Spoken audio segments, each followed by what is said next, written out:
మనిషి అన్నప్పుడు కాసింత కళా పోషణ ఉండాలి. అదేదో సినిమా డైలాగ్ ఉంటది కదా, అట్లనే ప్రతి మనిషిలో ఏదో ఒక కళ ఉంటది.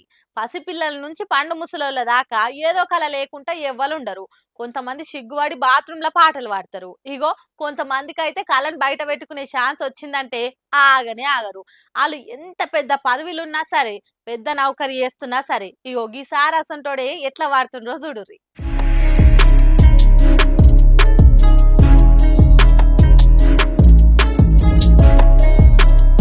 ఎట్లున్నది పాట? అచ్చం సినిమాలలో వాడే పాట గాని గొంతు తీరుగానే ఉన్నది కదా ఈ సార్ కుత్కే. కానీ ఇతగాడు పాటగాడు కాదు, సర్కార్ నౌకర్లనే పెద్ద కొలువు చేసే ఐఏఎస్ ఆఫీసర్ సారు. అట్లా అనిపిస్తలేదు కదా సార్ పాట వింటుంటే? కానీ ఆ పాట పాడుతున్న సారు ITDA-POగా పనిచేస్తున్న ఐఏఎస్ ఆఫీసర్ అభిషేక్ సారు. చూడుర్రి ఎంత మంచిగా పాడుతున్నాడో.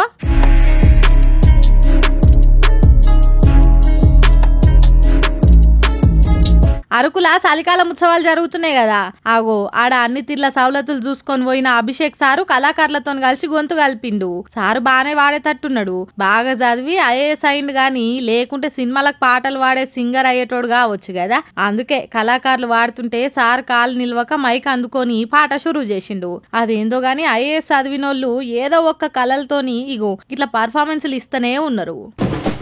సెంటర్ సర్కార్ కు జనం కట్టే పన్ను రూపంలో ఒక్క ఏడాదిలో ఎంత ఆమ్దాన్ రాబోతున్నది, దాన్ని ఎట్లా ఖర్చు చేయబోతున్నారు అనే లెక్కలు ఇలా పార్లమెంట్ లో దేశ పైసల మంత్రి నిర్మలమ్మ చెప్పింది. మరి ఎవరికి ఎంత ఇస్తున్నారు, దేనికి ఎంత ఖర్చు పెడుతున్నారు అనేది ఓసారి మనం కూడా తెలుసుకోవాలి కదా. ఆ లెక్కలేందో ఆ పద్దులేందో ఓసారి చూద్దాం రారి. ఆదాయం పన్నులు కట్టేటోళ్ళు జరంత చెవులు నిక్కిచ్చి మంచిగా నుండ్రి. నిర్మలమ్మ చాలా మంది నోట్లే చక్కెర పోసినంత తీయటి ముచ్చట చెప్పింది. ఏడాదికి 12 లక్షల లోపు ఆమ్దాన్ వచ్చేటోళ్ళు ఇప్పటి నుంచి పన్ను కట్టాల్సిన పని లేదని చెప్పింది. చాలా మంది ఈ వార్త చెవుల పడే వరకు ఎగిరిగా అంతేస్తున్నారు. అసలు లెక్కకైతే 4 లక్షల వరకే సున్నా పన్ను ఉంటది. అంటే ఏ లెక్కలు చూపెట్టకుండా సర్కార్కు పన్ను కట్టని అవసరం లేదన్నట్టు.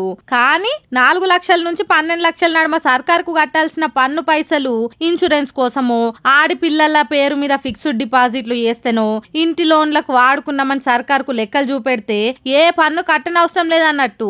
రైలుకు క్రెడిట్ గ్యారంటీ కింద ఇచ్చే 3 లక్షల రూపాయలను 5 లక్షలకు పెంచిండ్రు. ఇక ఎప్పటి తీరుగానే ఎన్నికలుండే రాష్ట్రాలల్లా ఎక్కువ పైసలు ఖర్చు చేసినట్టు ఈసారి కూడా బీహార్ రాష్ట్రంలో ఎన్నికలు వరాల జల్లు కురిపిస్తారట.